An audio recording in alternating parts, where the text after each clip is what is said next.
Au sommaire de cette édition, Assemblée nationale après la sortie de Moustapha Niasse sur l'absentéisme des députés, Maître El Hadj Diouf parle d'un aveu d'impuissance du côté de la majorité. On invite les parlementaires à respecter leur travail. Procès Mamadou Diop à la barre, 2 policiers, ils ont nié les faits qu'on leur reproche et plaident non coupables. Le président Macky Sall à Touba, au menu de son déplacement dans la cité religieuse, un tête-à-tête avec le khalife général des Mourides, visite en prélude au Grand Magal. À Touba, beaucoup vont participer à l'accueil du chef de l'État, d'autres n'entendent pas le faire. Le coup de colère de l'inspecteur régional du travail de Dakar, Mokhtar Loum, qui dit avaler trop de couleuvres, s'est déchargé de ses fonctions. Il met en cause le ministre Mansour Sy. Et puis le groupe Futur Média, toujours au sommet, RFM première au Sénégal, TFM première télé, l'Observateur premier journal, c'est le résultat d'un sondage réalisé par Synchronix et l'agence Afrique Communication. L'actualité internationale avec vous, Binta Diallo, bonjour. Bonjour Antoine. Les titres. Le procès du général Robert Gueye s'ouvre le 17 décembre prochain. L'ancien président de la Côte d'Ivoire, assassiné en 2002. Bamako se bunkérise, forces maliennes et de l'ONU veillent au grain dans la capitale. Nous irons au Burkina Faso à jour J, -3 des législatives et de la présidentielle dans un contexte de menaces terroristes en Afrique de l'Ouest. À suivre les sports avec Boubacar Kambelien, ce sera aux alentours de 12h20. Bonjour Kambel. Bonjour Antoine. Déjà les titres. Football, CAN U23, J-2, cérémonie de remise du drapeau national aux Lions olympiques à l'instant même par le ministre Matarba. Afrique du Sud, premier adversaire du Sénégal, un match piège pour les Lions, avertit le Lion Issa Sarr qui depuis 3 ans évolue au championnat sud-africain. Jeanne d'Arc de Dakar, le nouveau président, dévoile ses ambitions. Le professeur Issa Lo veut vite retrouver l'élite nationale et repartir pour l'Afrique. Pour lui, la JA n'est pas à sa place. À suivre en fin d'édition le journal du Magal avec nos envoyés spéciaux à Touba, en direct de la capitale du mouridisme, Sorna Natambaye. Bonjour Sorna. Bonjour Antoine. Dites-nous ce qui va dominer le journal du Magal. Alors dans ce journal, on va parler des problèmes d'approvisionnement en eau. Le forage du quartier Janatul Marwa est en panne depuis quelques jours. Vous entendrez les populations et les autorités en charge du secteur. Également au menu la santé avec des soins gratuits durant 5 jours et ce à partir de dimanche. C'est d'actualité, je veux parler de la sécurité. Nous nous sommes intéressés aux mesures prises pour cette édition. Et l'événement du jour, c'est l'arrivée, bien sûr, du président Macky Sall cet après-midi. Un entretien est prévu avec le khalife Serigne Sidi Mokhtar Mbacké Antoine. On vous retrouve donc en fin d'édition. À tout à l'heure. Il est 12h04. Vous suivez le grand journal. Antoine Diouf. D'abord, l'actualité politique. La sortie du président de l'Assemblée nationale hier sur l'absentéisme des députés ne fait pas l'unanimité au sein de l'hémicycle. Le parlementaire Abdou Mbow déplore cet absentéisme et interpelle ses collègues. Maître El Hadj Diouf, non inscrit, oui, lui parle d'aveu d'impuissance et accuse les députés de la majorité. L'absentéisme des députés qui irrite le président de l'Assemblée nationale ne surprend guère le député non inscrit Maître El Hadj Diouf. Il en impute la responsabilité à la majorité et évoque le manque de motivation. Il y a une poignée de députés qu'on appelle les députés membres du bureau, bien gâtés, chouchoutés, avec 2 voitures, 1000 litres d'essence. Et pour les 130 autres députés, moitié salaire, 250 litres. Les 10 premiers jours, il y a plus de carburant. Et pour les membres du bureau, ils ont 1000 litres d'essence et ils travaillent presque pas, juste pour venir assister à des réunions de bureau. On ne sent pas la motivation. Il n'y a pas de sérieux aussi, il n'y a pas de rigueur. Et aujourd'hui, si on doit condamner la majorité écrasante, parce que s'il y a absentéisme, si les députés ne viennent pas, d'où viennent-ils? Ils sont plus nombreux dans le camp majoritaire. Donc c'est la majorité elle-même qui ne travaille pas. C'est la vérité. Son collègue de la majorité, Abdou Mbow, lui pense que les causes sont à chercher ailleurs. Toutefois, le vice-président de l'Assemblée nationale condamne cet absentéisme. Que tu sois député, que tu sois ministre, que tu sois agent quelque part, le bon sens voudrait que toute personne qui a des responsabilités puisse les assumer pleinement. En tout cas, ce qui est clair et net, les députés doivent dans leur majorité venir à l'Assemblée nationale, bien que tout le monde n'est pas dans le même sac, parce que le travail est en train d'être fait, mais ceux qui ne viennent pas à l'Assemblée, moi personnellement, je l'ai toujours dénoncé, doivent venir pour travailler pour les populations parce qu'ils ont eu un mandat pour ça. Les parlementaires interrogés s'accordent de prendre des mesures et même des sanctions contre leurs collègues qui ne remplissent pas pleinement leur fonction de représentants du peuple. L'actualité judiciaire avec le procès de Mamadou Diop à l'instant, à la barre, deux policiers. Il nie les faits qu'on leur reproche. Il plaide non coupable. Mantouré, vous êtes en direct du palais de justice. Bonjour. Bonjour Antoine. Faites-nous le compte rendu d'audience. Alors, Tamsir Ousmane Cham et Ouagane Soiré, à la barre, ont réfuté toutes les accusations et clamé haut et fort leur innocence. Tamsir Ousmane Cham, chemise et pantalon marron beige, plus sûr de lui, est le policier qui conduisait le Dragon. Il a affirmé qu'il est impossible que ce camion puisse percuter une personne. En expliquant, il avait un petit sourire narquois, presque de l'arrogance, du genre vous n'y connaissez rien. C'est impossible. Le Dragon ne peut avancer s'il a en face de lui un obstacle. Il ne peut rouler que si la pelle dégage les pierres. Il n'y a jamais eu de contact avec la foule, note-t-il. Notre rôle était de disperser les manifestants. L'autre policier, Boubou, bazin blanc, plus calme et un peu hésitant, a déclaré que dans le Dragon, il y a une caméra devant, une autre derrière, et donc tout ce qui se passe dehors, nous le voyons. S'il y a Mamadou Diop, s'il y avait Mamadou Diop devant nous, on l'aurait vu. Son père aussi, à la barre, a déclaré qu'il a demandé que les leaders d'alors se présentent pour témoigner. Ils n'ont jamais été convoqués. Et pourtant, ce 31 janvier 2012, Mamadou Diop était devant Moustapha Niasse. Et le Dragon voulait le tuer le leader de l'AFP.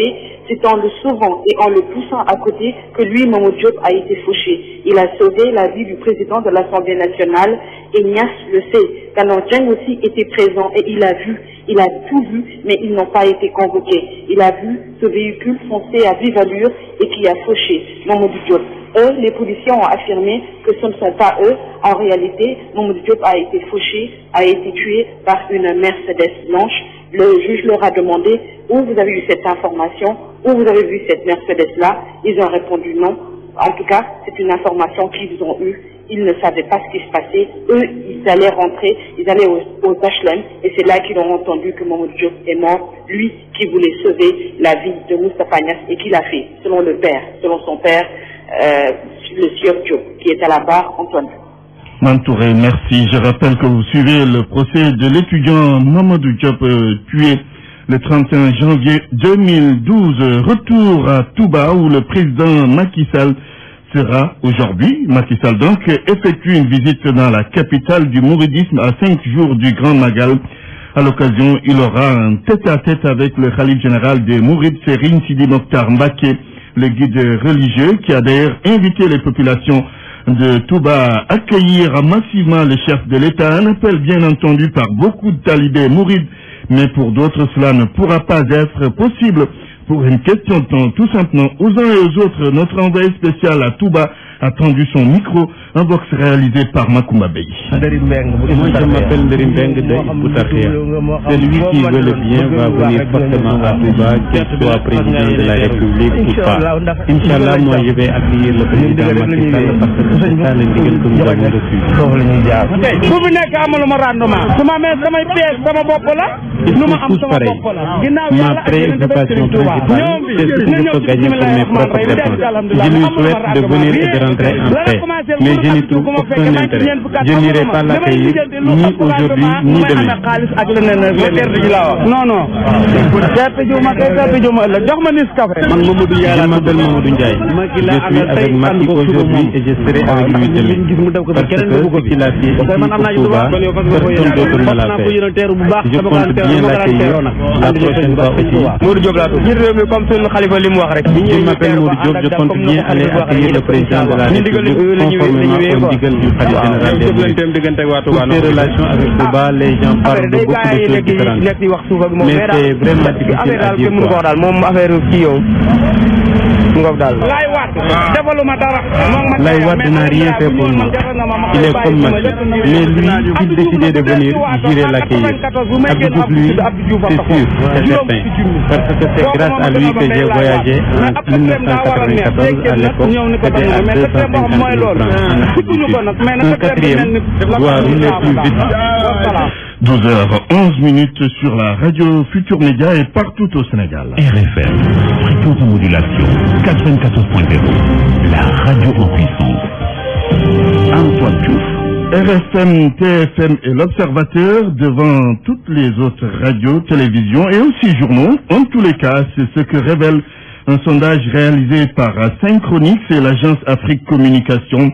Sondage rendu public ce matin. RFM est la première radio, la plus écoutée d'ailleurs au Sénégal, suivie respectivement de Walf FM et de Zik FM.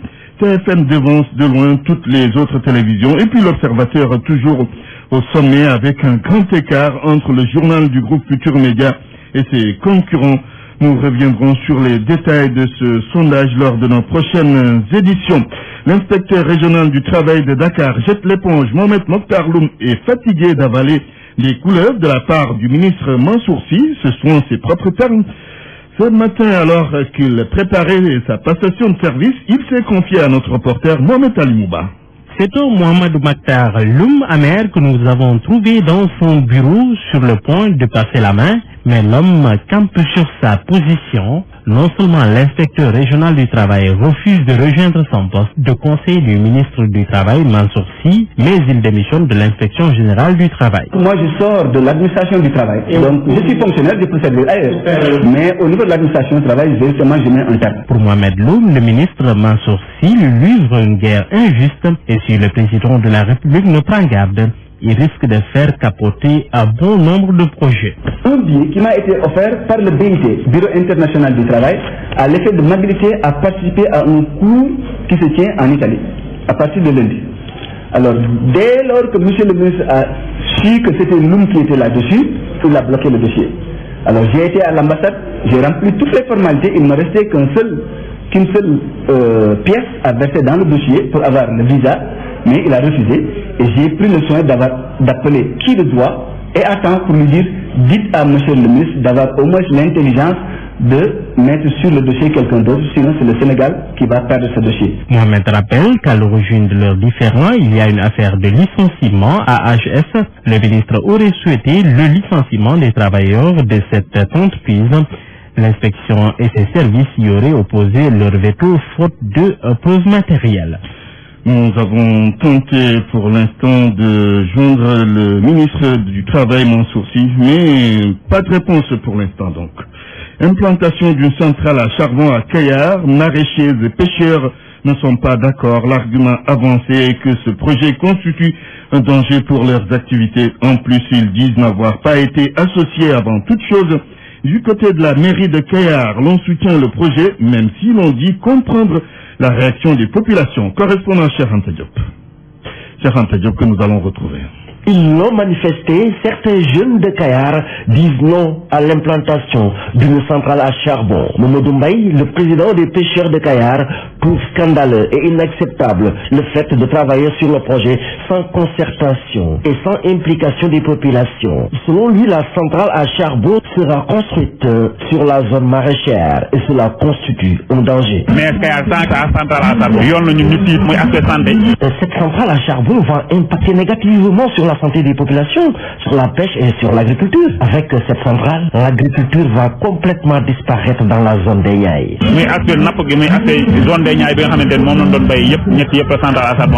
Le premier adjoint au maire de Kayar, Luc Ndoye, estime que le conseil municipal adhère au projet et que toutes les préoccupations des populations seront prises en compte. Ce sont des réactions très normales. Ce sont des gens qui cultivent là-bas, qui ont des parcelles de terre, à peu près quelques hectares, qui constituent leur gagne-pain. Quand on dit qu'on va installer une centrale là-bas, je pense que ce qu'il faudra regarder ici, c'est l'intérêt général. L'intérêt des populations, surtout l'intérêt des populations du Sénégal, qui, le courant coûte très cher. Ensuite, le courant manque au niveau du Sénégal et je pense qu'avec ces centrales, donc nous sommes de tout cœur avec ces projets du président de la République, mais nous sommes aussi avec les populations qui sont là, qui cultivent, pour qu'eux aussi ils puissent être bien dédommagés. Les populations de Kayar invitent les autorités à une discussion avant qu'aucune décision ne soit prise.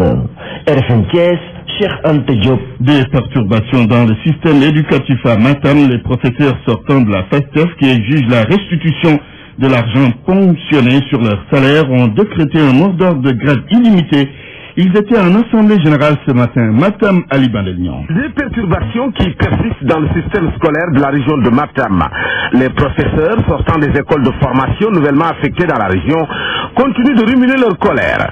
Eux qui s'opposent contre les ponctions opérées sur leur salaire de fin octobre avaient appelé à un 4e rassemblement. Malheureusement, ils n'ont pu rencontrer l'inspecteur d'académie de Matam.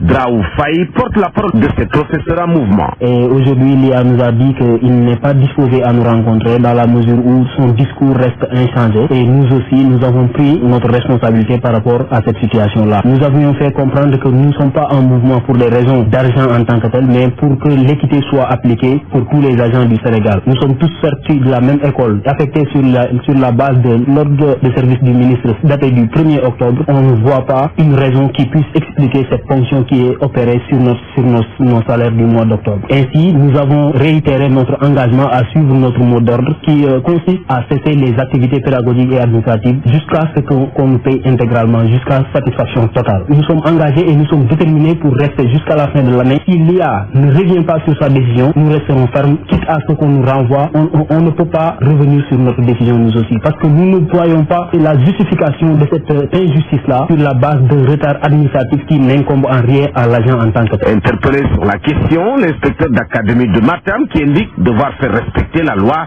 n'est pas prêt à revenir sur la décision, ce qui n'est pas pour amener la sérénité dans le système qui continue de souffrir de nouvelles perturbations.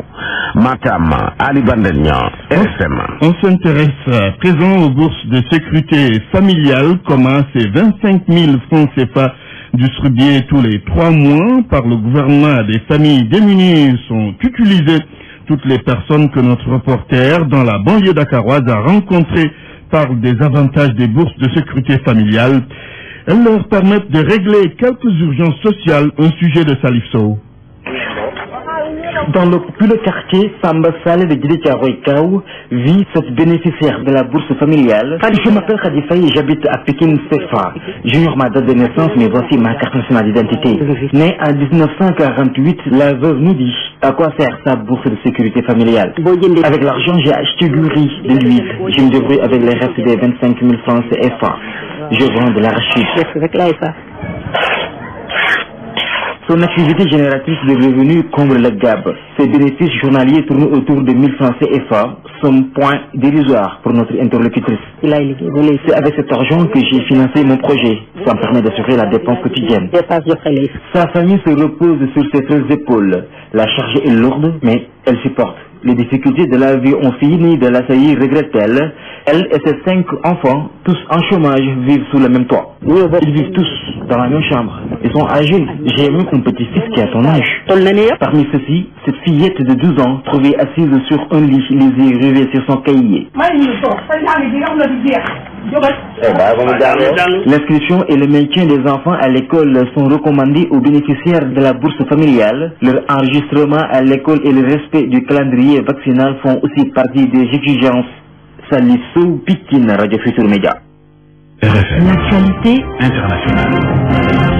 L'actualité internationale. Rebonjour Binta Diallo. Bonjour Antoine. Sécurité renforcée à Bamako après les attentats contre l'hôtel Radisson Blu. La capitale malienne ressemble à un bunker. Les forces de l'ordre du Mali et de l'ONU veillent sur Bamako. Des patrouilles mixtes sillonnent toutes les artères de jour comme de nuit. Selon l'AFP, le Mali est en état d'urgence depuis les attentats sanglants de la semaine dernière contre l'hôtel Radisson Blu, attaque qui avait fait 20 morts dont un Sénégalais.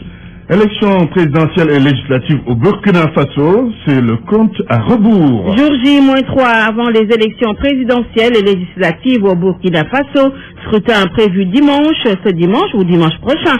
Élection dans un contexte de menaces terroristes permanentes en Afrique de l'Ouest. Quelques petites craintes sur le sujet. Nous avons interrogé le cofondateur du mouvement burkinabé, le Balai citoyen. Il s'appelle Samsul Dia. Il est interrogé par Babacar Fall. Des craintes, oui, absolument, avec la situation sécuritaire qu'il y a aujourd'hui dans la sous-région ouest africaine. Et quand on sait que le Burkina Faso était la base arrière pour certains terroristes de la sous-région et qui, les terroristes aujourd'hui sont un peu dans la déroute, on a la crainte qu'il y ait des tentatives de trouver la confusion pendant cette période d'élection au Burkina. Et au-delà de ça, ce sont des élections ouvertes. Ce sont les premières élections semblent comparées depuis près d'un quart de siècle. Donc, on envisage tout, mais on reste dans la sérénité. On se dit que si la jeunesse continue de garder la même mobilisation qui nous a permis de chasser Blaise Compaoré du pouvoir et de faire échec au coup d'État du général Dendéré, si la population reste soudée et qu'elle veille, je pense que tout finira par bien se passer. En tout cas, c'est le combat que nous devons de mener sur le terrain. Élection présidentielle et législative au Burkina Faso. Je n'ai vu qu'un seul individu au pouvoir. Parce qu'on en a marre. RFM, au cœur de l'événement. Maintenant là, ça passe ou ça casse. RFM, partout, tout le temps. Le changement, c'est maintenant ou jamais. Oui, nous serons au Burkina Faso pour les élections présidentielles et législatives en Côte d'Ivoire. Le procès du général Robert Gueye s'ouvre le 17 décembre prochain. C'est ce que révèle Antoine. Le tribunal militaire d'Abidjan. Le procès du général Gueye va s'ouvrir le 17 décembre prochain. Robert Gueye, ancien président de la Côte d'Ivoire, a été assassiné ainsi que son épouse le 19 septembre 2002, jour du coup d'État manqué contre le président Laurent Gbagbo. En Centrafrique, la transition a été prolongée. C'est ce qui ressort du sommet de la communauté économique des États d'Afrique centrale. La transition en Centrafrique est prorogée jusqu'en avril prochain. La CEAC s'est même engagée à trouver des fonds pour une bonne tenue des élections. À Libreville, nous retrouvons Yves-Antonio Ogoula. Le Gabon va débloquer 1 milliard de francs CFA pour les élections en Centrafrique. Les 10 autres pays membres de la communauté économique des États de l'Afrique centrale se sont engagés à contribuer très rapidement pour faciliter les élections. La CEAC tient impérativement à ce que le nouveau calendrier électoral publié par les autorités de transition soit respecté. D'ailleurs, la période de transition en Centrafrique est prolongée du 31 décembre au 31 mars 2016. Il faut au plus tard qu'en avril 2016, la Centrafrique ait des autorités élues démocratiquement. Le mandat de la MINUSCA, la mission des Nations Unies en Centrafrique, doit être renforcé. La CEAC va à cet effet envoyer une délégation chez le secrétaire général de l'ONU et au Conseil de sécurité. Quant au souhait du peuple centrafricain de voir ses forces armées être reconstituées, les chefs d'État et de délégation ont exprimé leur accord, tout en souhaitant que ce processus soit progressif afin de doter la Centrafrique d'une armée républicaine, professionnelle et représentative, selon le professeur Abdoulaye Bakili, le représentant spécial du secrétaire général des Nations Unies en Afrique centrale. Par ailleurs, la Guinée équatoriale s'est engagée à abriter dans un court délai le sommet CEAC-CEDEAO pour lutter contre le terrorisme. Les dernières infos sur l'attentat de Tunis, Antoine, l'attentat a été revendiqué par l'État islamique. Les comptes djihadistes ont diffusé d'ailleurs la photo de l'auteur présumé de l'attaque, torse ceinturé d'explosifs et le visage dissimulé sous un foulard, selon le journal Le Monde. Merci Binta pour cette page internationale.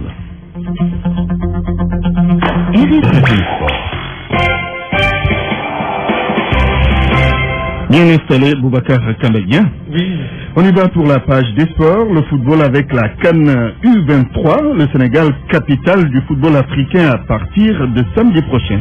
Alors, aujourd'hui, remise du drapeau national aux Lions olympiques par le ministre des Sports Matarba. La cérémonie vient de prendre fin. C'était dans les locaux du département des sports à la zone B.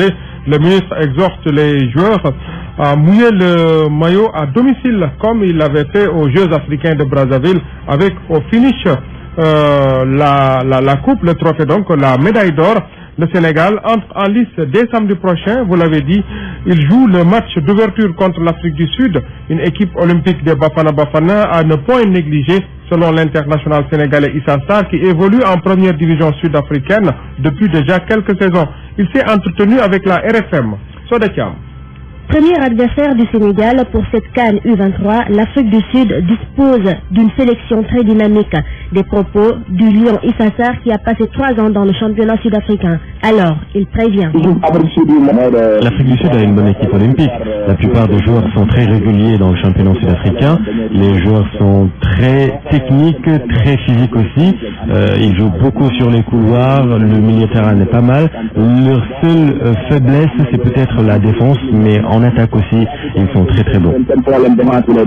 Au jeu technique, des footballeurs très physiques poursuit notre interlocuteur. Pour lui, certains joueurs dans cette équipe olympique des Bafana Bafana sont à surveiller de près. Attention, ils ont des joueurs très expérimentés, et surtout pour ce genre de compétition. On peut citer par exemple Kylian Daly, il est très régulier, il a même marqué cette semaine en Afrique du Sud. Il y a aussi Rivaldo Godze, il joue à Ajax et il est aussi sélectionné des fois avec la sélection A. C'est un très bon défenseur qui a un très bon pied droit. Le rectantré, n'en parlons même pas. Kylian Daly, comme je l'ai dit tout à l'heure, lui il est très physique, c'est un joueur à suivre de très près parce qu'il peut faire mal à cette équipe sénégalaise. Alors, pour leur première sortie en Coupe d'Afrique des Nations U23, les Lions olympiques sont avertis. L'adversaire sud-africain a vraisemblablement de solides arguments à faire valoir. Le Sénégal, Afrique du Sud, c'est après-demain, samedi, au stade du président Léopold Sédar Senghor. Coup d'envoi à 15h30. Match d'ouverture de la CAN U23 à suivre en direct et en intégralité sur la RFM. En seconde heure, la Tunisie va affronter la Zambie. Le lendemain, dimanche, le groupe B, basé au stade Caroline Faye de Mbour, est à l'honneur avec au programme Égypte-Algérie à partir de 15h, suivi du choc Mali-Nigeria. Jean d'Arc de Dakar, le professeur Issa Lo, nouveau président du club, il dévoile ses ambitions nobles. Issa Lo, professeur agrégé en pharmacie, a été élu hier à l'unanimité par les 33 membres du comité directeur. Il a un mandat de 3 ans. Alors, le nouvel homme fort de la GIA se veut très ambitieux. Son objectif, faire de sorte que la vieille dame sénégalaise retrouve sa véritable place sur l'échiquier du football national et continental. Le professeur Issa Lo est joint par téléphone. Nous sommes tous d'accord pour dire que l'agenda n'est pas à sa place. 3e club africain il y a à peine 10 ans. Aujourd'hui en 4e division au National 2. Bon, cela est difficile à comprendre et impossible à accepter. Donc, nous ferons de manière que l'agenda retrouve sa place au Sénégal et en Afrique, au football mais également au basket, handball et pour la natation. Mais pour arriver à atteindre cet objectif-là, il faut se rassembler. Ce n'est pas que nous ayons eu des problèmes d'adversité féroce, non. Bon, il faudrait que toute la famille de l'agenda soit unie autour de cet objectif et nous mettrons tout en œuvre pour parvenir à cela. L'équipe de football de la GIA évolue actuellement en 4e division. Les tests de recrutement du club au stade Demba Diop prennent fin demain matin entre 8h et 10h. Football qualification en 8e de finale de la Champions League en Europe. Le tableau commence à prendre forme. 9 clubs ont déjà validé leur ticket pour ces 8e de finale. Il s'agit du tenant du titre, le FC Barcelone, de son rival juré, le Real Madrid, du Paris Saint-Germain, de la Juventus Turin, de Manchester City, du Bayern Munich, de l'Atlético Madrid, de Benfica Lisbonne et du Zenit Saint-Pétersbourg. Il reste donc 7 tickets à pourvoir lors de la 6e et dernière journée des matchs de poule prévus dans un peu moins de 2 semaines. Nawetan à présent, Santhiaba contre Jean.